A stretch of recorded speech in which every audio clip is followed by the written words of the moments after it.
बिस्मिल्लाहिर्रहमानिर्रहीम। केमिस्ट्री का हम जो स्टार्ट करेंगे that is the unit number 2 structure of atom, और अब हम इसकी रिवीजन स्टार्ट करेंगे। ठीक है, तो जिन बच्चों ने पहले लेक्चर्स अटेंड नहीं किए थे वो अब काइंडली रेगुलरली अपने लेक्चर्स अटेंड करें ताकि आपको ये चैप्टर समझ आ सके। ठीक है, तो रिवीजन स्टार्ट करें। फर्स्ट टॉपिक हम यहाँ पर डिस्कस करेंगे।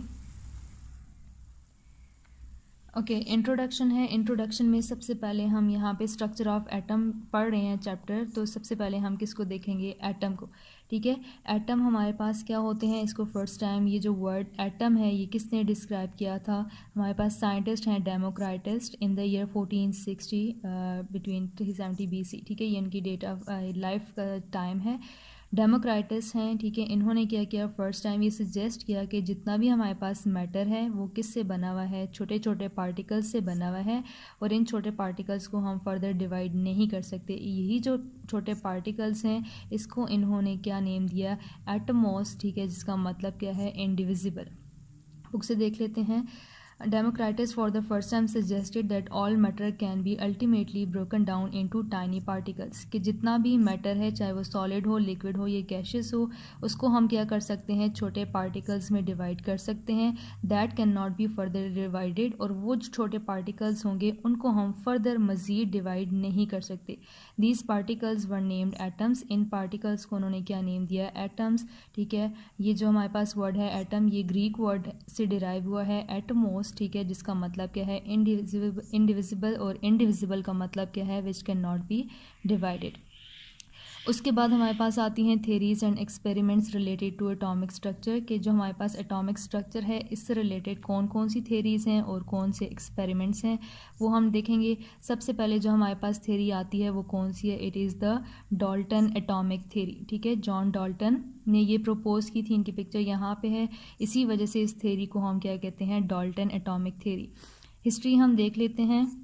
John Dalton was an English school teacher who, after a series of experiments, concluded that all matter must be composed of tiny particles. ठीक है, इन्होंने क्या कहा कि काफ़ी इन्होंने एक्सपेरिमेंट्स किए और उसके बाद इन्होंने ये कंक्लूड किया कि जितना भी मैटर है वो किस से बना हुआ है? टाइनी पार्टिकल्स से बना हुआ है, which are like solid balls. और ये जो छोटे छोटे हमारे पास पार्टिकल्स हैं ये कौन सी फॉर्म में है? सॉलिड बॉल्स की फॉर्म में है, and can not be further divided, और इनको हम मज़ीद डिवाइड नहीं कर सकते।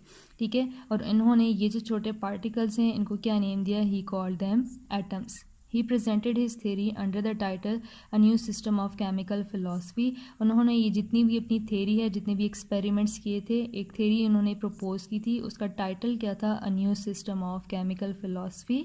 ठीक है, जो कि अभी हम यहाँ पे डिस्कस करेंगे। उसके बाद हमारे पास आ जाते हैं मेन पोस्टुलेट्स। पोस्टुलेट्स किसे कहते हैं? किसी भी थ्योरी के जो मेन पॉइंट्स होते हैं उसको पोस्टुलेट्स कहते हैं। तो डाल्टन एटॉमिक थ्योरी के मेन पोस्टुलेट्स जो हैं इन्होंने कब प्रेजेंट किए? इन द ईयर 1808, और इन पोस्टुलेट्स को, इन पॉइंट्स को हम डिस्कस करेंगे। ओके, फर्स्ट पॉइंट क्या है? Matter is composed of very small particles called atoms. जितना भी मैटर है चाहे सॉलिड हो, लिक्विड या गैसेस हो, वो किससे मिलके बना हुआ है? छोटे छोटे पार्टिकल्स से मिलके बना हुआ है, जिनको हम क्या कहते हैं? Atoms. Atom is an indivisible particle. Atom जो है वो इनडिविजिबल है, इसको हम मज़ीद डिवाइड नहीं कर सकते। Atom can neither be created nor destroyed. Atom को ना तो हम खुद बना सकते हैं और ना ही इसको क्या कर सकते हैं? हम डिस्ट्रॉय कर सकते हैं। ना तो हम बना सकते हैं और ना ही इसको हम ख़त्म कर सकते हैं। Atoms of particular element are identical in size, shape, mass and also in other properties. कि जो हमारे पास कोई भी एलिमेंट हो उसके अंदर जितने भी एटम्स होंगे उनका साइज़ भी सेम होगा, उनकी शेप भी सेम होगी, उनका मास भी सेम होगा, और बाकी भी जितनी प्रॉपर्टीज़ होंगी वो क्या होंगी? सेम होंगी। फॉर एग्ज़ाम्पल यहाँ पे हम लेट सपोज ले लेते हैं हाइड्रोजन एलिमेंट। हाइड्रोजन क्या है? एलिमेंट है। इसके अंदर जितने भी एटम्स होंगे उन तमाम एटम्स का साइज़ क्या होगा? सेम होगा, शेप भी सेम होगी, मास भी सेम होगा, और बाकी प्रॉपर्टीज़ भी क्या होंगी? सेम होंगी। इसी तरह से जो हमने दूसरी एग्जांपल ली है ऑक्सीजन की, अब इस ऑक्सीजन के अंदर जितने भी एटम्स होंगे उन सब का साइज़, शेप, मास और बाकी प्रॉपर्टीज़ क्या होंगी? सेम होंगी। लेकिन हाइड्रोजन के एटम्स की प्रॉपर्टीज़ और ऑक्सीजन के एटम्स की प्रॉपर्टीज़ एक दूसरे से क्या होंगी? डिफरेंट होंगी। नेक्स्ट पॉइंट हमारे पास क्या है? Atoms of different elements are different in their properties. वही अभी हमने यहाँ पे डिस्कस किया कि अगर डिफरेंट एटम्स होंगे तो उनकी प्रॉपर्टीज़ भी क्या होंगी? डिफरेंट होंगी।